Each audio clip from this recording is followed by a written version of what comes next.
বাংলা সঙ্গীতাঙ্গনের এক নন্দিত কণ্ঠশিল্পী রুমানা মোর্শেদ কনকচাপা অসংখ্য গান গেয়ে শ্রোতার হৃদয় জয় করেছেন তিনি। আজ 11 সেপ্টেম্বর তার জন্মদিন। 1969 সালের আজকের এই দিনে ঢাকার শান্তিবাগে জন্ম কনকচাপার।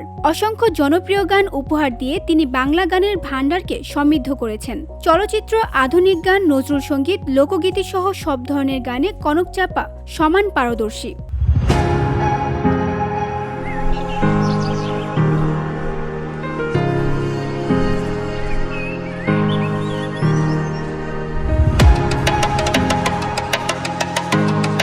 পঁয়ত্রিশ বছর ধরে সঙ্গীতাঙ্গনে কাজ করে যাচ্ছেন এই সঙ্গীত শিল্পী। এ পর্যন্ত চলচ্চিত্রে 3000-এরও বেশি গানে কণ্ঠ দিয়েছেন তিনি। তার প্রকাশিত একক গানের অ্যালবাম সংখ্যা 35।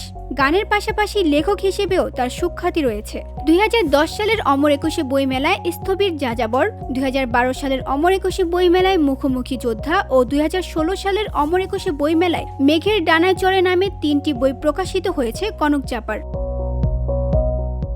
অনেক সাধনার পরে আমি পেলাম তোমার মন, তোমাকে চাই, শুধু তোমাকে চাই, ভালো আছি, ভালো থেকো, যে প্রেম স্বর্গ থেকে এসে জীবনে অমর হয়ে রয়, আমার নাকিরের ফুল বলে রে তুমি যে আমার, তোমায় দেখলে মনে হয় আকাশ ছুঁয়েছে মাটিকে, অনন্ত প্রেম তুমি দাও আমাকে, তুমি আমার, এমনই একজন সহ অসংখ্য জনপ্রিয় গান রয়েছে এই সঙ্গীত শিল্পীর। গানের জন্য রুমানা মোর্শেদ কনকচাপা 3 বার জাতীয় চলচ্চিত্র পুরস্কার পেয়েছেন। এছাড়া তিনি বাদশাহ চলচ্চিত্র পুরস্কার, দর্শক ফোরাম পুরস্কার, প্রযোজক সমিতি পুরস্কার সহ অসংখ্য পুরস্কার পেয়েছেন। সঙ্গীতাঙ্গনের পাশাপাশি রাজনীতির সঙ্গেও যুক্ত কনকচাপা। একাদশ জাতীয় সংসদ নির্বাচনে সিরাজগঞ্জ 1 আসনে বাংলাদেশ জাতীয়তাবাদী দলের মনোনীত প্রার্থী ছিলেন তিনি।